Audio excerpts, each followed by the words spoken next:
بھرے دربار میں صحابیوں کے مجمع میں برسر عام قیامت تک کے لیے آنے والے ہر انسان کو وہ بی بی کہ جو فاطمہ ہے، جو راضیہ ہے، مرضیہ ہے، جو قلب مصطفیٰ ہے، جو آیت تطہیر کی مصداق معصومہ فاطمۃ الزہرا سلام اللہ علیہا، ہر انسان کو لمحہ فکریہ دے رہی ہیں اور اس وقت کے غاصب خلیفہ کو مخاطب ہو کے ارشاد فرمایا: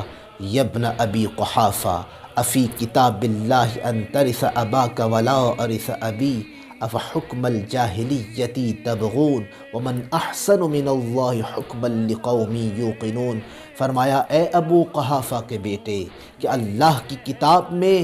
یہ حکم ہے کہ تو اپنے باپ کا وارث بنے اور فاطمہ اپنے باپ کی وارثہ نہ بنے۔ افحکم الجاہلیت تبغون، کیا تم جاہلیت کے حکم کے خواہاں ہو؟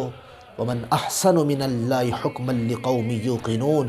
اور یقین رکھنے والی قوم کے لیے اللہ سے بڑھ کر کس کا حکم ہو سکتا ہے۔ اور عزیزان گرامی قدر، آؤ آ کے اس بی بی کے خطبے پر ذرا غور کرو، پورا خطبہ نہ بھی پڑھ سکو، اس فقرے کو سامنے رکھ کے ذرا فیصلہ کرو، یہ کہاں کا انصاف ہے کہ کوئی تو اپنے باپ کا وارث بنے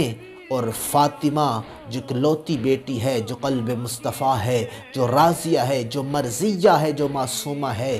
وہ اپنے باپ نبی اعظم کی وارثہ نہ بنے۔